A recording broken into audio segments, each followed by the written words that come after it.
We decided to catch an early train to Lisbon just in case we had any issues. So we took a train to Lisbon and it was pretty seamless. And the train station it left us at was very close to our hotel, so it was a quick walk. When we got to our hotel, we were like, wow, this is so nice. Really enjoyed our stay there. And you get a free welcome cocktail when you check in, which is really nice. Because we arrived a little bit early, we decided to go for a little walk. By the time we got out of the hotel again and started walking, we're very hungry. We have not eaten since breakfast. We're on a mission to go to Time Out Market. We decided to go to Time Out Market, which was still a 15-minute walk away. That seems close, but everything is really beautiful. And so then you end up stopping a bunch on the way, so it took us a lot longer to get there than planned. And then we were really overwhelmed with choice. Time Out Market is a collection of restaurants that have pared down menus. There was probably 25 vendors to choose from, all the way from wine, pizza, pasta, Thai food. Basically anything you can think of for food they had. Yeah, so there was a lot of choice and they all looked incredible, and it was really hard to choose and everywhere had a lineup.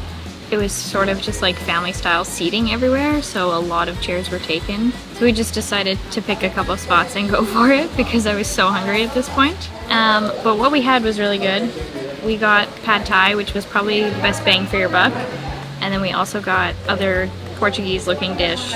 It was like truffle mashed potato with asparagus and prosciutto and egg. It was really good. It was small, but it was really good. And we got some croquettes. I have no idea what we ate, but they were all really good.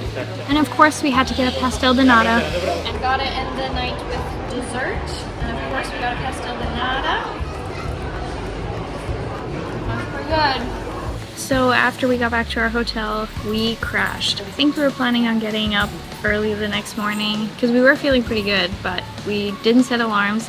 And I think we woke up at like 10 a.m., which the sleep-in was super nice. We ended up having breakfast at Copenhagen Coffee Lab, which was highly recommended to both of us, I think, from other people. It's definitely the place if you want to get like a good coffee, like you would consider good coffee in North America. That is probably the place to be, because everywhere else we have not had incredible coffee.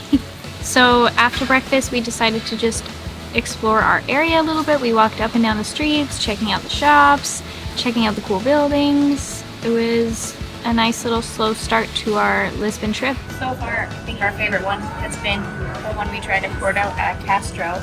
We're just happy to find another one in Lisbon. That's the best one. Lisbon was nice because it felt like we could see a lot just by walking around. Everything was within about 10 or 15 minutes.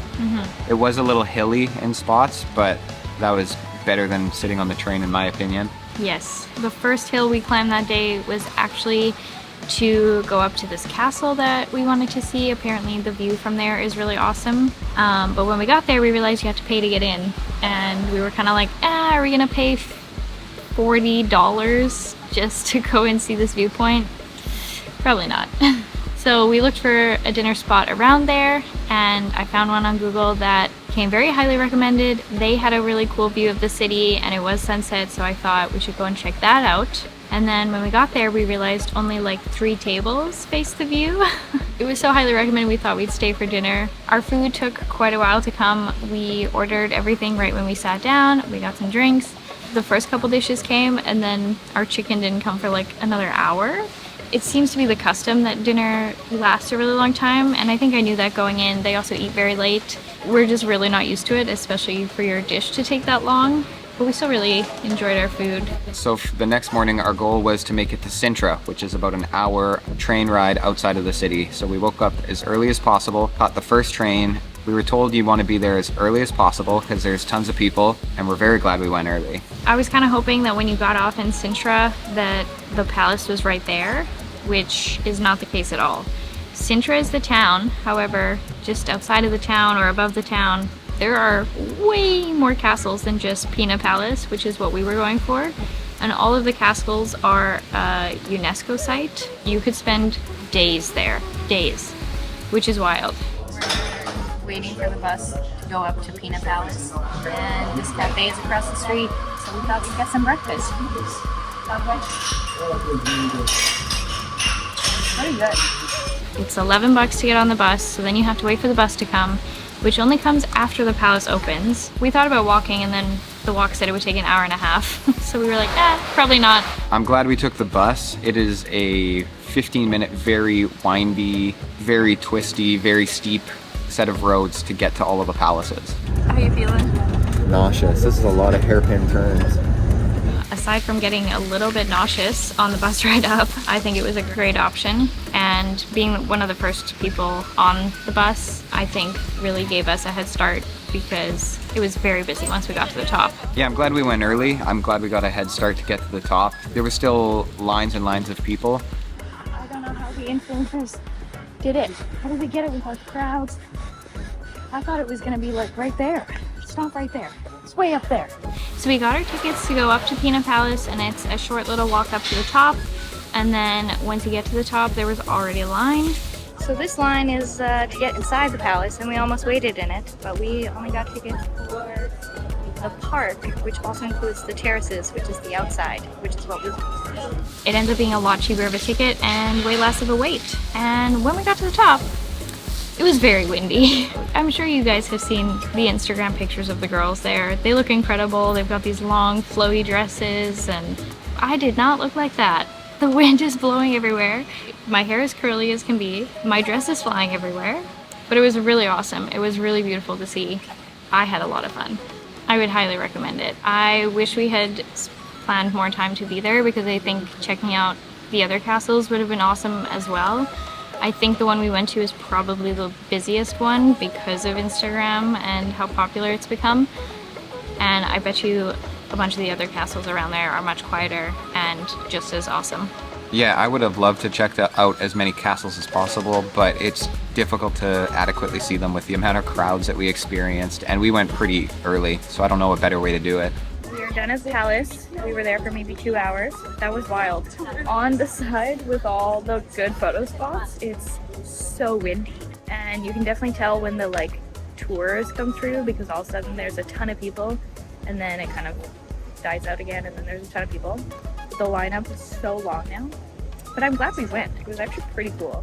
I think I was exhausted from waking up early, the excitement at the palace, like the wind blowing everywhere, battling that, running around trying to take photos. So I had a big old nap.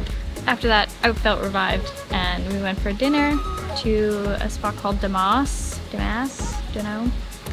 But again, it came highly recommended, and I'm really glad we went. It was a bit of a hike.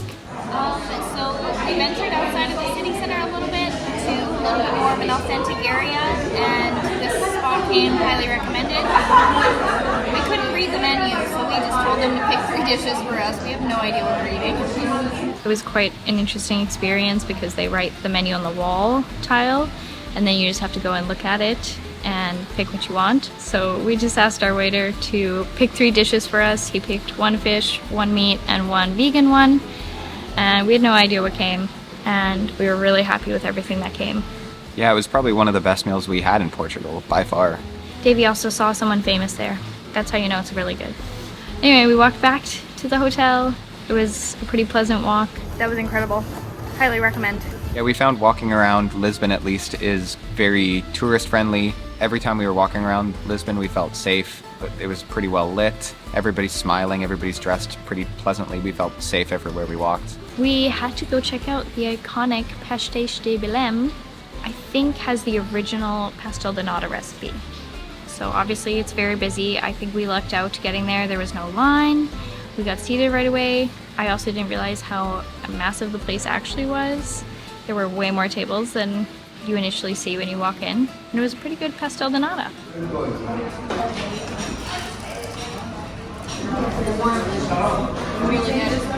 It wasn't my favorite though. Castro was still my favorite. It was up there for sure. We took a tram from our hotel to Pastéis de Belém, and it was really easy. It was fairly affordable. The only reason we took it was because we knew we were going to be walking a lot still, and it was a little bit further, and we have learned to pace ourselves. So while we were in that area, there was a couple monuments that I thought were worth seeing. They're right along the riverfront, so we walked to the first one. Well, the first one was cool because it was like a castle, and you could tell when the tide came in, it fully had a moat around it, which I've never actually seen. And there was a man playing violin there, but it was really cool. We didn't go inside. but it was cool to see from the outside. And then we walked to the Monument of Discoveries. It was really cool. I couldn't believe how tall it was, how big it was. I'm pretty sure I kinked my neck from looking up at it the whole time. And the detail was just wild. I was surprised how few people were there for like the middle of the day. I really enjoyed checking it out. Yeah, it was a very beautiful monument. And then we walked to LX Factory, which is sort of like this hub of restaurants and shops and a hostel, and also this wild bookstore. We got some lunch. We had a chicken sandwich and guacamole. Yeah, it was really good and very affordable.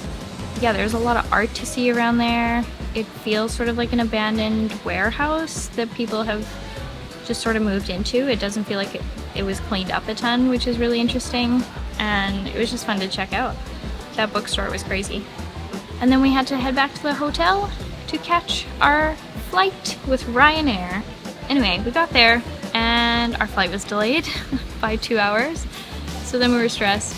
Not a very like customer friendly airport terminal.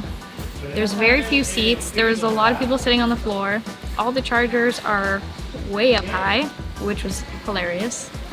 Davey was not having it. And so we will see you in the next city. Thank you for watching Lisbon. So this might be my final pastel de nata in Portugal, and we had to come back to our favorite place, which has been Castro. I added a little bit of cinnamon on top. Goodbye, Portugal.